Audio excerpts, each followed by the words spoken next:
ভারতের পার্লামেন্টে আলোচনা কেন? প্রশ্ন চরমোনাই পীরের। ইসলামী আন্দোলন বাংলাদেশের আমির মুফতি সৈয়দ মোহাম্মদ রেজাউল করিম বলেছেন, আমাদের দেশ নিয়ে গভীর ষড়যন্ত্র চলছে। আমাদের দেশ নিয়ে ভারতের পার্লামেন্টে আলোচনা হবে কেন? আমরা কি স্বাধীন দেশের নাগরিক নয়? হিন্দুরা এদেশের নাগরিক, তাদের ভালো মন্দ আমরা দেখব।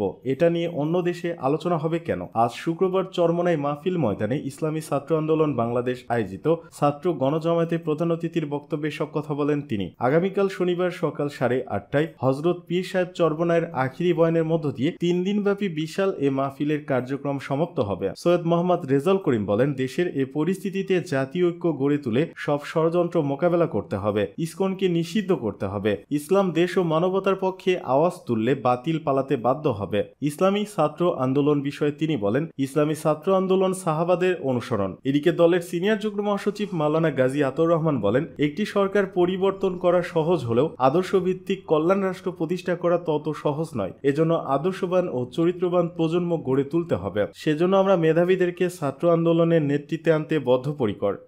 ঐক্যবদ্ধ প্রচেষ্টা ছাড়া ফ্যাসিবাদকে পরাজিত করা যাবে না, মন্তব্য নজরুল ইসলাম খানের। বিএনপির স্থায়ী কমিটির সদস্য নজরুল ইসলাম খান বলেছেন, দেশে গণতন্ত্র পুনঃপ্রতিষ্ঠায় আমাদের দায়বদ্ধতা রয়েছে। যারা গণতন্ত্রের জন্য জীবন দিয়েছেন তাদের রক্তের সঙ্গে বেইমানি করা যাবে না। শুক্রবার জাতীয় প্রেস ক্লাবে বাংলাদেশ খেলাফত আন্দোলনের 43তম প্রতিষ্ঠাবার্ষিকী এবং ফ্যাসিবাদ ও তার দোসরদের মোকাবেলায় আমাদের করণীয় শীর্ষক আলোচনা সভায় প্রধান অতিথির বক্তব্যে নজরুল ইসলাম এসব কথা বলেন। বিএনপির এ নেতা বলেন, বাংলাদেশে ফ্যাসিবাদের বিরুদ্ধে যারা লড়াই করছে তাদের একত্রিত হতে হবে। ঐক্যবদ্ধ প্রচেষ্টা ছাড়া ফ্যাসিবাদকে পরাজিত করা সম্ভব নয়। দেশের গণতন্ত্র পুনঃপ্রতিষ্ঠায় আমাদের দায়বদ্ধতা রয়েছে। যারা গণতন্ত্রের জন্য জীবন দিয়েছেন তাদের রক্তের সঙ্গে বেইমানি করা যাবে না। তিনি আরো বলেন, গণতন্ত্র পুনরুদ্ধারে আমাদের মূল দায়িত্ব হলো সুষ্ঠু নির্বাচনের ব্যবস্থা করা। অন্তর্বর্তী সরকারের দায়িত্ব হচ্ছে সুষ্ঠু নির্বাচনের ব্যবস্থা করা, যেখানে জনগণের মতামত সঠিকভাবে প্রতিফলিত হবে। গণতন্ত্র পুনরুদ্ধার প্রসঙ্গে নজরুল ইসলাম খান বলেন, 52-এর ভাষা আন্দোলন থেকে শুরু করে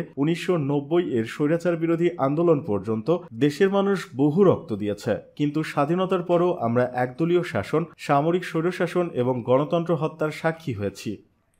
এদিকে চতুর্মুখী ষড়যন্ত্র চলছে, আরও সতর্ক থাকতে হবে, মন্তব্য জামায়াতের আমিরের। বাংলাদেশ জামায়াত ইসলামের আমির ডাক্তার শফিকুর রহমান বলেছেন, বর্তমান সময়ে আমাদের নিয়ে চতুর্মুখী ষড়যন্ত্র চলছে, তাই আরও সতর্ক ও সচেতন থাকতে হবে। শুক্রবার রাজধানীর পূর্বাঞ্চলের সিশেল রিসোর্টে বাংলাদেশ ইসলামী ছাত্র শিবির ঢাকা মহানগরী উত্তরের সাবেক ও বর্তমান সদস্যদের নিয়ে আয়োজিত এক প্রীতি সমাবেশে প্রধান অতিথির বক্তব্যে তিনি কথা বলেন। এবার ব্যর্থ হলে বাংলাদেশের মানুষের আর যাওয়ার জায়গা নেই জানিয়ে আমিরে জামাত বলেন, ভোগের জন্য নয়, মানুষের সেবা করার জন্যই আমাদের মনকে সবসময় প্রস্তুত রাখতে হবে। গোটা জাতিকে ধারণ করতে হবে। নিজেদের সব কাজের ব্যাপারে পরিশ্রমী এবং সৎ থাকতে হবে এবং প্রজ্ঞার পরিচয় দিতে হবে। আল্লাহ ছাড়া আর কাউকে ভয় পাওয়া যাবে না। ছাত্র শিবিরের ঢাকা মহানগরী উত্তরের সাবেক নেতাকর্মীদের উদ্দেশ্যে তিনি বলেন, আপনারা দেশে বিভিন্ন জায়গায় ছড়িয়ে ছিটিয়ে আছেন, যে যেখানে থাকেন না কেন দিন কায়েমে নিরলস পরিশ্রম করতে হবে। এদিকে ইসকনের বিরুদ্ধে বলা মানে হিন্দু ভাইদের বিরুদ্ধে বলা নয়, মন্তব্য হেফাজতের। ইসকন নিষিদ্ধের দাবি ও চট্টগ্রাম তরুণ আইনজীবী সাইফুল ইসলাম আলিফ হত্যার প্রতিবাদে বাংলাদেশ হেফাজত ইসলামের বিক্ষোভ সমাবেশ অনুষ্ঠিত হয়েছে। এতে বক্তারা হিন্দুদের নিরাপত্তা দেওয়ার কথা উল্লেখ করে বলেছেন, ইসকনের বিরুদ্ধে বলা মানে হিন্দু ভাইদের বিরুদ্ধে বলা নয়, আমাদের হিন্দু ভাইদের আমরা নিরাপত্তা দেব।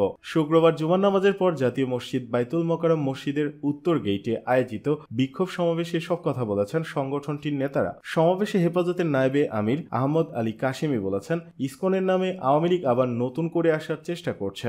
এখন পর্যন্ত কোনো হিন্দু ভাইদের গায়ে ফুলের টোকা পড়েনি। লুট করা টাকা তারা এখন খরচ করছে, যেসব ফাঁদে পা দেওয়া যাবে না। প্রশাসনের কাছে দাবি, অবিলম্বে এদের বিরুদ্ধে ব্যবস্থা নিতে হবে। এ সময় হেফাজতের নায়েবে আমির মাওলানা মহিউদ্দিন রাব্বানী বলেন, ইসকন কোনো হিন্দু সংগঠন নয়, তার একটি জঙ্গি সংগঠন। ভারত এই দেশকে বিপদগামী করার চেষ্টা করছে, সেটা সফল হতে দেওয়া যাবে না। হেফাজতের যুগ্ম মহাসচিব জালালউদ্দিন বলেন, আমরা সাম্প্রদায়িকতার পক্ষে নই, তবে 90% মুসলিমের এই দেশে এমন কিছু মেনে নেওয়া হবে না। ইসকনকে অনতিবিলম্বে নিষিদ্ধ ঘোষণা করতে হবে, নইলে আগের মতো কেউ পালাবার পথও পাবেন না। ইসকনের বিরুদ্ধে বলা মানে হিন্দু ভাইদের বিরুদ্ধে বলা নয়, আমাদের হিন্দু ভাইদের আমরা নিরাপত্তা দেব।